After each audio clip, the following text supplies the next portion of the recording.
Alright, this is Sunday, the 9th of April, taking a look at the currency market for the week ahead. This is Sunday.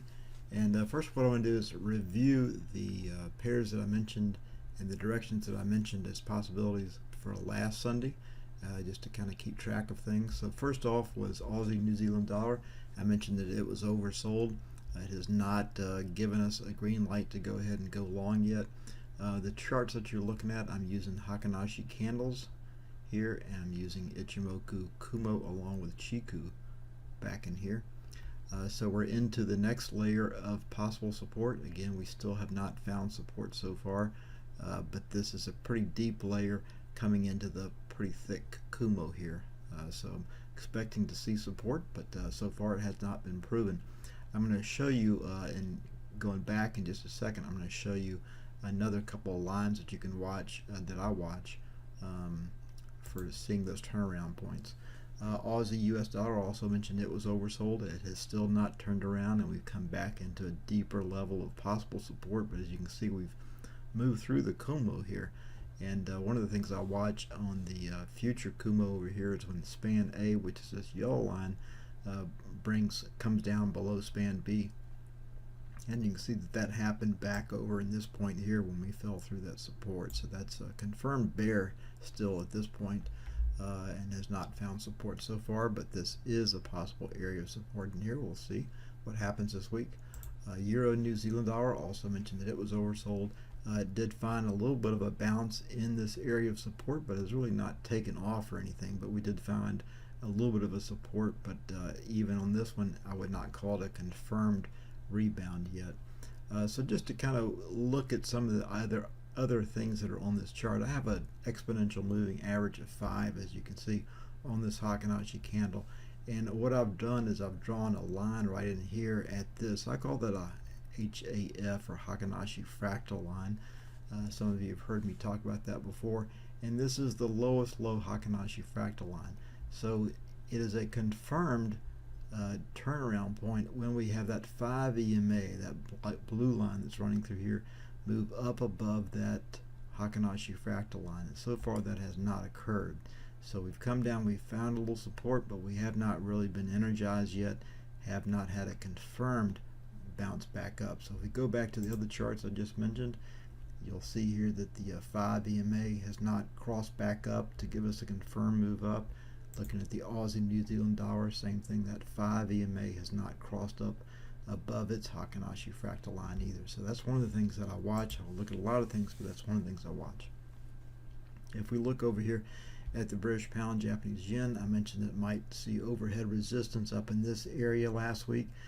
We came close to it and didn't even quite get into it, dabbed right at the lines here, and then fell down, and we're still in a confirmed short trend on this one.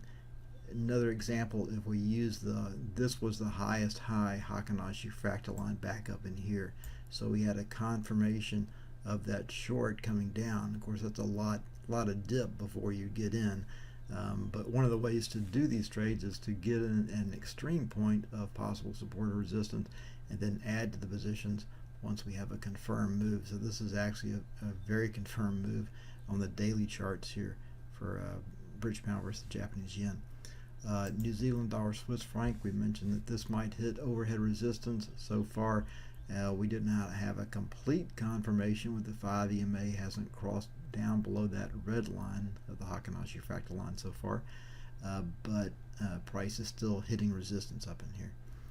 We also mentioned the US dollar versus the Swiss franc as a possible short up in this area, but I also had that question mark posted, if you recall from last week, where we had that opportunity for price to move through. Well, we kind of punched through it a little bit, but we do not have a confirmed move above the Kumo. That said, we also don't have a confirmed move back down as a retreat either, because our green line right in here, that Hakanashi fractal line, again on this one, the 5 EMA is still above that line so far. And for this week, and I only have 2 pairs that are highlighted. I think that the CAD versus the yen is overbought currently and is due to dip back down. We'll take a look at that chart in just a second. And I think that the British pound versus the CAD is oversold. So that's what these check marks mean right in here, is that the trend is bullish, but it's currently oversold, and you can see all the shorter term red check marks in here. So let's take a look at those. Alright, so coming back over to the CAD Japanese yen, again same chart setup. We're looking at the daily chart with Kumo Chiku spans, this purple line, and our Hakanashi fractal line I've drawn in red right in here because that's the lowest low Hakanashi candle.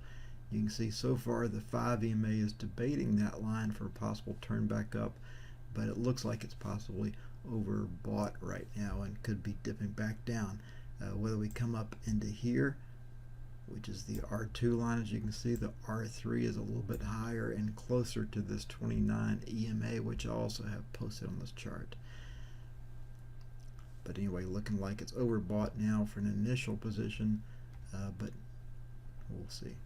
The other one that mentioned British pound versus the Canadian dollar, mentioned it's possibly oversold. We've come down into a pretty strong area of support here for the British pound versus the Canadian dollar. Chiku span still above the historical price curve, and our green line is this Hakanashi fractal line right in here, and so far the 5 EMA is still above that line. So that's what I'm watching on all of these pairs.